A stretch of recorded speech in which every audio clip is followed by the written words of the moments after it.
Okay, so maybe this was said in the post game. None of us listened to the post game because that game went too late because of all the damn reviews. It's like 9:30 when the thing ended. I went to bed. If we have Altman confirming this, then I will gladly get off. But it felt like TJ Bamba went rogue on that play to tie it at 80. What did you guys think? Do you think that was drawn up for TJ Bamba? I don't think that it was drawn up for TJ Bamba. I think that was he got the inbounds ball, probably looked immediately and didn't think anybody was open and then went hero mode. And you can get that from a lot of guys in basketball where it's just, I want my moment. I'm going to take a dumb shot. And to his credit, he had a relatively good game. Him taking kind of a running floater or whatever it ended up being, running hook almost at the top of the key. If you decide you're going to go, almost missed everything. you have to get all the way to the rim. Yes, you got to make it to the foul line, even though they couldn't make free throws. And he's going against maybe their best perimeter defender as well. I mean, Shellstad's got to have the ball. Or have the call if you want him to attack, because he had a good job. He did a good job penetrating for most of the game. Have him attack and kick. Find Shellstad or find Biddle or find, if that's the way you want to drop the initial play, I'm okay with it. But I don't think the idea out of that timeout was let's have TJ Bamba take this shot when Shellstad had basically not missed, it felt like, for the majority of the first two games of the tournament. Well, the last point guard from West Lynn for Oregon got the ball in those moments and hit big shots. And I'm not saying Shellstad would have made the shot, but I trust him far more shooting a 3-5 feet behind You're the line. a lot more accepting of your fate if it's the ball's in Shellstad's hands for the final play. I actually thought it kind of summed them up in a weird way because I didn't think they were that good this year, but obviously they weren't bad. They were okay in the Big Ten. I agree with you. Biddle carried them most of the season. He had a rough first half and rough against Awaka, but for the most part, when he was out, Biddle took advantage of that.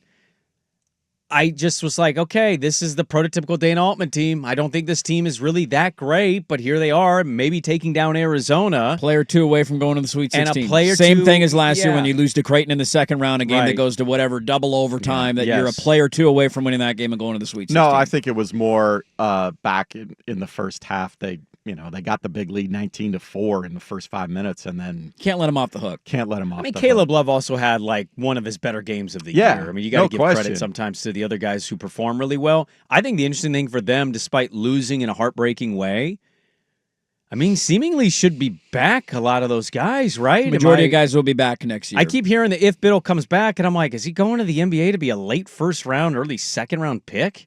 I mean, if he's got a first-round grade, I would tell him to go. Late first, you tell Biddle to go? I would, versus you're still getting a guarantee. You're still getting a guarantee deal. Is you could Biddle get hurt. really getting huge NIL He's a money? 4-year guy. He's been at Oregon for 4 years. I know he's one of the years he didn't play a ton, and that's why he might get the extra, or he got the extra year of eligibility. Trying to see where he's at on a mock.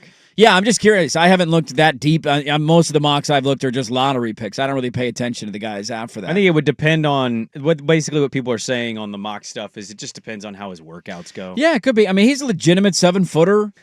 He can shoot the ball. He can handle it. He's a good passer. Good passer. He seems to be a smart basketball, high IQ guy. Yeah, not overly athletic, though. Not overly athletic. A lot of matchups that would scare you.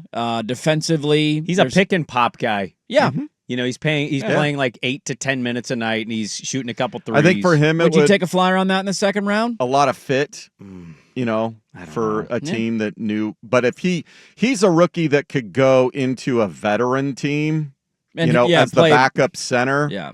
And he's currently projected to go undrafted. Yeah. So, okay, let's say he comes back. If he comes back, then your your two best players are back. Not to mention, the ironic thing about this roster is their two highest recruits in the last 2 years, the big guys that everybody got excited about, were Supreme Cook and Mookie Cook. Didn't do a whole lot. Neither of them played. I know they played 5 minutes last night. I think was it Mookie who had the block at one point? Yeah, he had came a nice in, little got moment. that one You didn't block. walk away going, "Oh my God, those two guys are the future." That's the funny part about high school recruiting now that you get excited about. You're like, those were big time fives. Like, oh my God, they got big time recruits, and those guys had no impact at all. I would imagine Kwame Evans is going to be back. He was only a sophomore this year. Mm-hmm. If he's not bolting for the NBA and yet. Shellstad feels like he's primed for a 4-year run. Pritchard final year, I'm on an FU tour type vibe. Next year's the year I think you look for him to, not that he wasn't good this year, and especially, God, in the tournament, man, he was so good against Liberty and so good last night. He was good. He had that weird little, 2-3 week stretch where you're just like, in the middle of the season where he just had 3 games where he didn't even make a shot and would only take 3 or 4 shots. And you just got to be more.